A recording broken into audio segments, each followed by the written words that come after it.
The NFL season is about to start, and every NFL season there are these sleeper teams that I feel like no one talks about during the offseason, but they make key additions during the offseason to improve their team, and this eventually puts them over that hump they've been looking for the past couple seasons. And in this video, I'm going to be going over these teams that I think could be these underrated teams that can go far next year and go farther than people realize, like the Washington Commanders or like the Houston Texans of the year before. The teams that I think have really improved their holes and can really take that next leap to a playoff team. And the first team I'm going to be talking about is the Las Vegas Raiders. I believe the Las Vegas Raiders addressed their biggest holes this offseason, being quarterback, coaching, and running back. Last season, their quarterback play was horrible, and their run game was non-existent. Everyone expected Zamir White to be this sort of superstar running back, but really, he was really bad. And now they have Ashton Jeanty, who's one of the biggest running back prospects we've seen in probably like 3 or 4 years. And then they bring in Geno Smith, who is a veteran quarterback, who is a very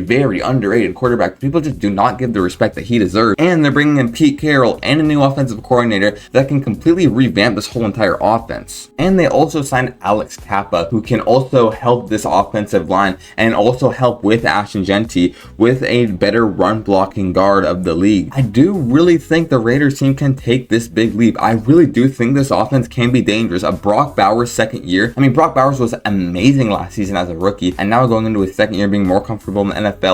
And they still have Jacoby Myers, who is a very underrated receiver. In my opinion, probably the most underrated wide receiver in the whole entire league. Is he a top 10 guy? No, but he's still very solid. And now with a new quarterback in Geno Smith, I feel like can do a lot better than he did last year. They also added needed depth to this defense with cornerback Eric Stokes, linebacker Devin White, and safety Jeremy Chin. And honestly, this defense wasn't even bad last year. It was pretty good defense, to be fair. Were they amazing? No, but again, these key additions are going to put them over the hump. And again, people could talk about how they cut Christian Wilkins, which, yes, horrible contract by the Raiders, but he didn't even play last year, so it's not really going to affect the defense that much that he's not there compared to last year. Again, huge blow. He would have been amazing for the defense this year, but I still do think this is an improvement over their last year's playing roster. And I really do think the Raiders could be on par with the second best team in the AFC West, competing with the Chargers and the Broncos, because I'm not super high on really either of those teams. I'm more high on the Chargers than I am the Broncos, but I do think if this is a year to overlap them, this is that year. The next team I will be talking about is another team that got a new head coach, and that is the Jacksonville Jaguars. I feel like this might be the best team Trevor Lawrence has ever had in his entire career, which isn't saying much because the Jaguars are the Jaguars and they're going to put a bad roster around him. But honestly, I have really high hopes for this offense next season. I do think Trevor Lawrence is the most underrated quarterback in the league, and I believe giving him Travis Hunter, who is going to be an electric wide receiver in the NFL. For some reason, there's a stigma that Travis Hunter won't work out in the NFL on either side of the ball. A lot of people just don't like Travis Hunter, and I feel like they just kind of use that as an excuse to make him think he's going to be bad. But he is a one of a lifetime prospect. His wide receiver skills are definitely going to be able to transform over to the NFL. He is an insanely talented wide receiver, and I feel like pairing him up with Brian Thomas Jr. can be so electric for this offense. And they drafted 2 running backs this offseason, and they got a completely new offensive minded head coach. This offense could definitely be top 10 next year. My biggest question mark with this team though is their defense. Their defense didn't get a whole lot of improvement this offseason, so that does kind of worry me a little bit, and that's why I am higher on teams like the Raiders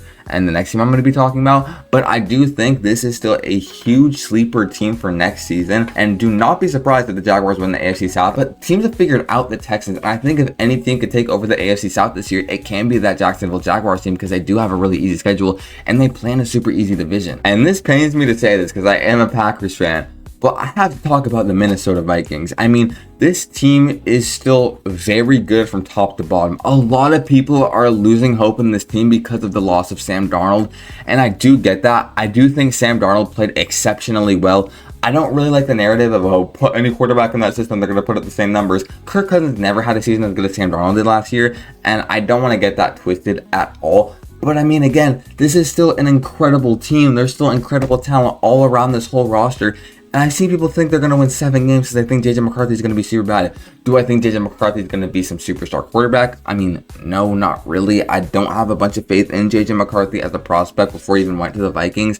But he is a serviceable quarterback. And this team really only needs a serviceable quarterback at the end of the day. I mean, wide receivers, talented. Running backs, talented. Defense, talented. The O-line does have some question marks, and they are going against some tough pass rush in the NFC North with the Lions and the Packers. But again, I really do have major hopes for this team. I mean, if they don't make the playoffs, that is a disappointment for the talent of this roster. And also, Kevin O'Connell is still an offensive-minded genius, and do not let that narrative switch. Like, he is still a incredible coach, and people are just sleeping on this team because of a quarterback change. Again, a quarterback change is huge. JJ McCarthy was drafted 9th overall for a reason, and I really do think the Vikings are going to make a huge playoff push. They could win the NFC North next year. Do not get that twisted. And the last team I'm going to be talking about has been so insanely disrespected by the media and a bunch of other sports content creators that I cannot believe how much slept on this team is, but it is the Seattle Seahawks. And honestly, I would not be surprised if they won their division next year. And I know that might sound crazy, but when you really look at their team, they're better than they were last year. I mean, Sam Darnold over Geno Smith, I mean, that's a personal preference, but you can't deny Sam Darnold had a way better year than Geno Smith did last year. I mean, Sam Darnold was putting up MVP numbers until the end of the season. And then also, they're getting a healthy Kenneth Walker who has crazy potential in this league,